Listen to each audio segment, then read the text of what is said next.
Phoenix stumbled upon a winged creature, easily mistaken for a fairy. However, its true identity would soon be revealed. So, what is it? Phoenix would need to free it to find out. Yeah, but you can tell me now. Can you please respect my narrative pacing? As Phoenix freed the small creature imprisoned on the isle, she let out a cry, which meant, "Great hero, I am but a piece of Nike, the goddess of victory. Please free the others, so I may return to my full glory." They won't win without Nike. She's like a glove or a thing you wear that protects you while running. A helmet.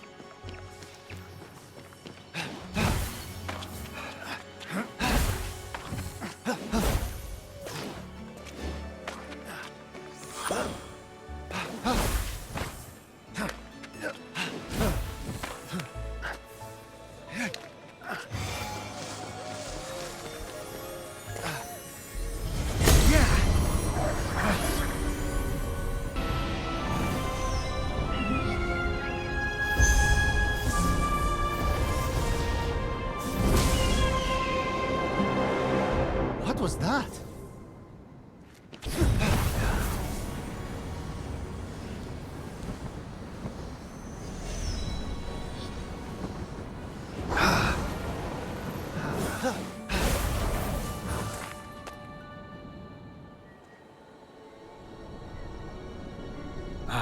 The Valley of Eternal Spring. Its highlights include a massive tree that reaches up to the heavens. The Hall of the Gods. Eros' palace. Oh, I'm glad he finally got his happy ending. And a palace belonging to the goddess of beauty herself. Of course, Aphrodite would claim the prime real estate with the best view. As long as she's safe from prying eyes, I'm happy.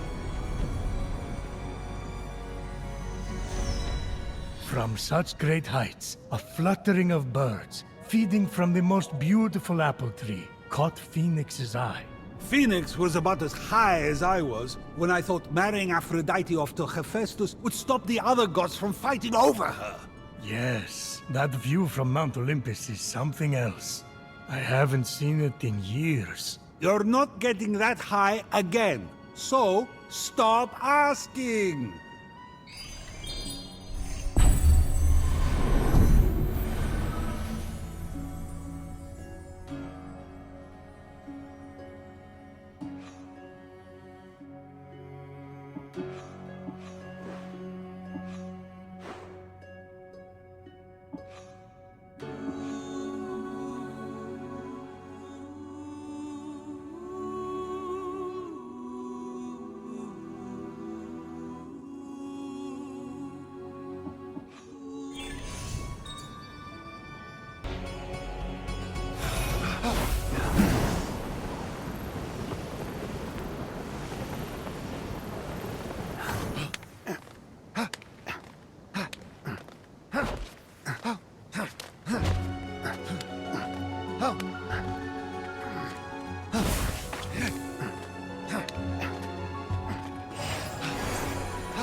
Muse, tell me the deeds of golden Aphrodite, who subdues mortal men and birds in air, and the creatures on land and sea.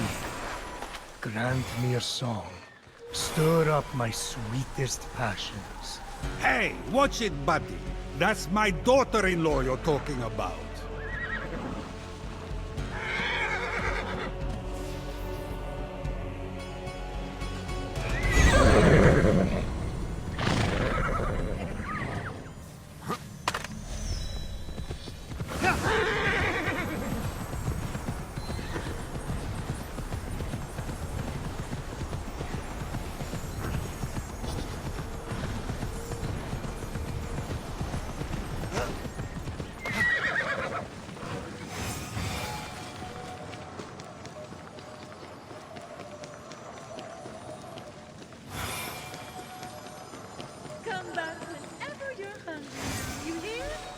be sure to tell all your fellow creatures that I am here to serve them. Fresh apples available.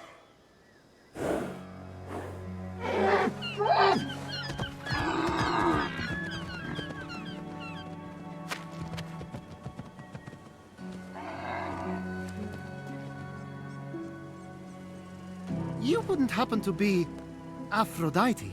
Why, yes, I am. Pleasure to humbly make your acquaintance. Phoenix, sorry, I'm just such a fan. You're responsible for some of the most epic love stories of all time. I have to admit, I wasn't expecting a tree, but even in your, arboreal state, you're beautiful. Oh, that's sweet of you to say, but the only mirror I gaze into these days reflects the happy smiles of the creatures I help. Oh, if only I could travel to those most in need. But alas, my roots keep me anchored here. So that's why Typhon did this to you. So you can't use your beauty to move ships or inspire bravery in battle against him. Me? Start a war? I don't know where you get such outlandish ideas. True beauty is found in acts of service. True love is the giving of yourself to others. The name Aphrodite should have stood for those things all along. She did not just say that. I am reformed now. My old essence locked away in a vault, wedged under my largest root, which is for the best. Maybe I could get that essence back for you. I'm going to need allies to go up against Typhon. We have the hungry to think about. You said you need to free yourself from your roots. To feed the hungry, of course. Well, my roots were as a pretty bad farmer, so I know how to hurt plants. Salt, it shrivels them up. Oh, would that work? But of course my roots are not ordinary. They're primal, powerful. So we'll need, mythical salt water?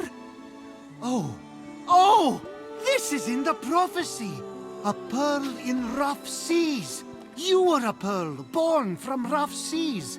The salty sea foam from your birth! Yes, what an inspired proposal. But I couldn't possibly trouble a stranger to recreate the conditions of my birth. What if a stranger asked to be troubled? If a stranger asked to be troubled, then I suppose I wouldn't really be troubling them at all. Here's how to conjure sea foam from my birthplace. I already know all about this. Mom loved this story. Grandpappy Uranus threw a pearl into the sea. The sea churned into foam, and Aphrodite rose up out of it. A pearl? Grandpappy? I'm not sure that's how it... That's definitely the story. Okay. I'm sure that's how it went, down. Got it. Knock a pearl into the ocean really hard. That sounds simple enough. Oh, thank you, Phoenix. I'll be serving fresh apples to the less fortunate across the Golden Isle in no time. Well, this is weirder than the time Demeter turned that kid into a lizard. Aphrodite, sweet and charitable? No more mischief? Isn't that what you were aiming for when you married her off to Hephaestus against her will? Hey now, it wasn't. I mean, she knew I was doing it for her own good.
Uranus locked all the Cyclopes away with the other Titans, huh? Yes, he was afraid they'd overthrow him. There was a prophecy. Bored. Grandpappy made the right call. Those things are an eyesore. Get it?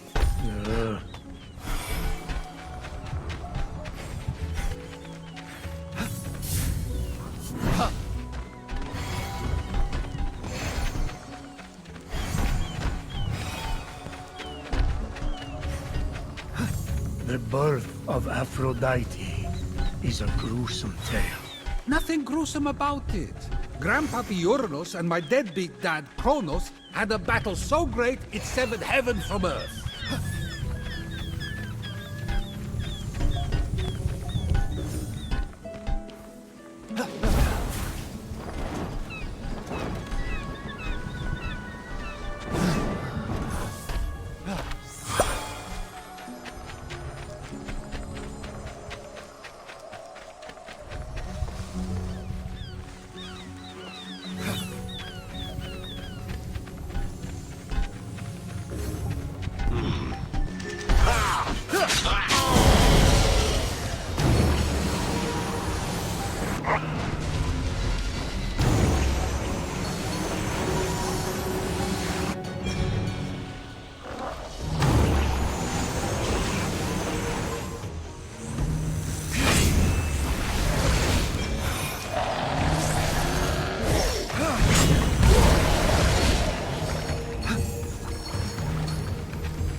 That's not all that was settled. During this entire time, Zeus descended on Uranus.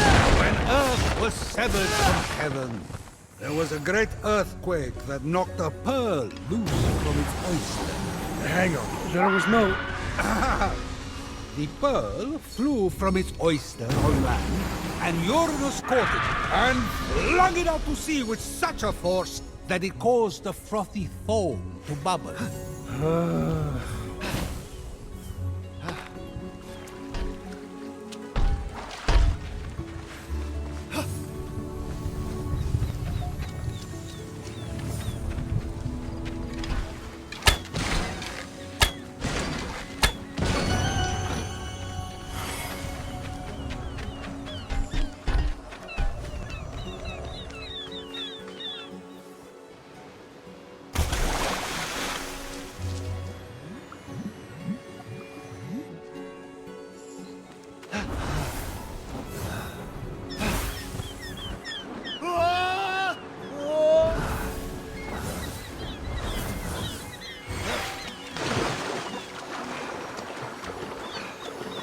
From the sea foam, Aphrodite rose, full-grown, beautiful as that same pearl. I can't take this anymore. Zeus, Gaia lied to you about how Aphrodite was born. Oh yeah? Then tell me how it really happened. And Kronos, they fought, You can't be serious. fell into the sea. That's... Because Kronos cut off his... You're sick, Prometheus! Do not talk to me! With the sea foam secure, Ah, Phoenix resolved to return to Aphrodite with the key to her freedom and the vault.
You've returned, you sweet creature. Do you have the sea foam? Right here. Oh, aren't you good? Please, take my blessing for all your hard work.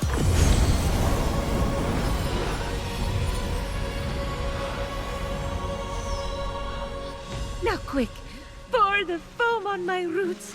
The sooner I can move, the sooner I can expand my apple care. Did it work? Coming out of the foam, I was so fabulous. No, there's too many cuddly creatures that need my help. It keeps me awake at night, just seeing their little beaks and bright eyes, and those noses, those quivering wet noses.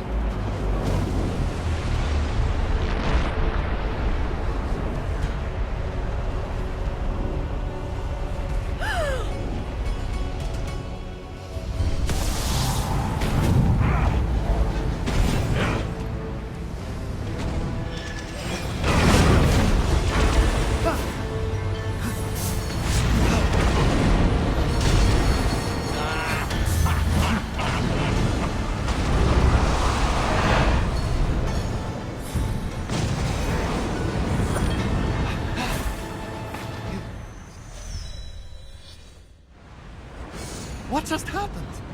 Typhon must not like you, though I couldn't possibly imagine why. Whenever anyone defies him, he sends one of his raids. And that raid delegates responsibility, as raids tend to do, to Shades. So the warrior that just appeared wasn't really Achilles? Goodness, no! The true Achilles is far more dashing. Oh, you're telling me. He's hiding in a lair nearby. Until he's defeated, his shades will reappear on this part of the island. Is there ever any good news? Well, the sea foam worked and I'm able to move my roots. One of them was actually blocking Achilles' lair. I can't help but the other three raids, though, Heracles, Atalanta, and Odysseus. Oh, you know what they say. Bad things come in fours. No one says that. No one says that. Tough crowd. What about the root blocking your essence? It's just that some people I care about have been turned into stone, so I'm quite keen to... Nope. Nope. For some reason, that root is still firmly in place. Thank you for your concern. But what matters is I can start delivering apples. All the animals will be fed in no time. Let's get to it. Thank you kindly for all your help. Many happy returns. But I... That was strange. I can't keep standing idly by. Sorry, I mean busily preparing anymore. You have to bring Aphrodite back to her beautiful, snarky self before I go crazy. By the gods, where did you come from? Behind you? Does it matter? Don't worry about me. Focus on finding another way to shrivel that root. So what? Saltier, more mythical water? Actually, wait. What about Aphrodite's tears? Didn't she cry at the death of Adonis? They'd be salty and powerful. You really know your stories, kid. Her tears just might work, if you put them directly on the root, blocking off her essence. Now, where did Typhon hide them? You should search the vaults of Tartarus nearby. There are 3 crystallized tears. All right, we have a plan then. Please hurry. Until Aphrodite is back to herself, who will I talk to about whatever this is that you're wearing? What's wrong with what I'm wearing? And he's gone.